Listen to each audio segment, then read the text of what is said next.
Alex was the new kid. He walked into the bustling hallways of Northwood High, and everything about him seemed just a little bit different. His clothes weren't the latest trend. His hair was a bit too long. He carried an old worn-out backpack and kept his eyes fixed on the floor, a silent shadow moving through a sea of loud, confident voices. He didn't try to make friends. He just wanted to be invisible. But in a school like this, being different was the one thing that made you stand out the most. He found his locker, quickly spun the combination, and disappeared into his first class without a single word to anyone. The first day was a lonely one. The second was the same. A week passed, and Alex remained an island, adrift in a crowded school. The whispers started small, a quiet comment in the cafeteria, a snicker in the hallway. "Who is that weirdo? Look at his shoes. I heard he doesn't talk." The rumors grew, twisting and turning until they bore no resemblance to the quiet boy who sat alone. They painted him as strange, unfriendly, an outcast. No one wanted to be near him.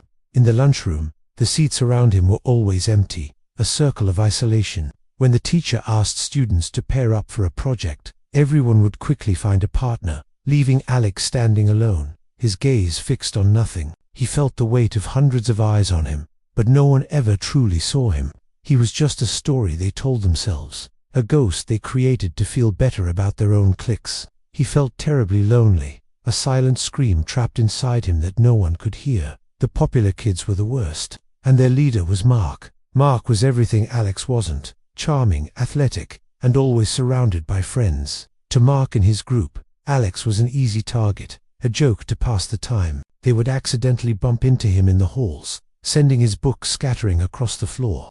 They'd mimic the quiet way he spoke when a teacher forced him to answer a question. Mark would make a show of it, his laughter echoing as others joined in. Each laugh was a small cut, making Alex's life at school a constant state of dread. He was scared. He would eat his lunch quickly in a deserted corner of the library, just to avoid the cafeteria. He would take the long way to class to avoid Mark's usual hangout spot. But sometimes, the person we judge the most is the one who can help us the most. One Tuesday afternoon, the air in the science lab was thick with the smell of chemicals and the low hum of Bunsen burners. The students were clustered around their lab stations, mixing liquids and taking notes. Alex was working alone, as usual, meticulously measuring out a solution. Across the room, Mark was goofing off with his friends, paying little attention to the open flame on his station. He knocked over a beaker of flammable liquid with a careless gesture. A small blue flame instantly erupted. The flames licked the tabletop. In a heartbeat, the fire leaped from the table to a stack of paper towels. It wasn't a small fire anymore. It was growing, angry and fast, right next to Mark. Panic exploded in the room. A student screamed. Chairs scraped against the floor as everyone scrambled backward, away from the growing blaze. The teacher shouted instructions, but his voice was lost in the chaos. Everyone froze. They were all just kids, paralyzed by the sudden, terrifying sight of the fire. Mark stood closest to the danger, his face pale with shock. He was trapped between the burning lab station and the wall, his eyes wide with fear. The flames were climbing higher, casting a menacing orange glow on his stunned face. The heat was intense. The smell of smoke was choking. For a terrifying moment, it felt like time had stopped, and a disaster was about to happen. But one person wasn't frozen. Alex moved. He didn't hesitate. He didn't think. He acted. With a speed that surprised everyone, he sprinted to the emergency station on the wall. His hands found the red case immediately. He pulled out the fire blanket, a heavy, dark wool cloth. He unfurled it in one smooth motion as he ran back toward the fire. The flames were now reaching for the wooden cabinets above. Without a single thought for his own safety, Alex stepped forward. He held the blanket in front of him like a shield, and, with a powerful, decisive movement, he smothered the fire. He covered the entire lab station, pressing down firmly until the flames beneath were starved of air. The fire was gone. The classroom fell so silent you could hear a pin drop. The only sound was the faint crackle of cooling metal under the blanket. Smoke hung in the air, but the danger was over. Mark was safe. He hadn't moved. He was still pressed against the wall, staring at the spot where the fire had been just seconds before.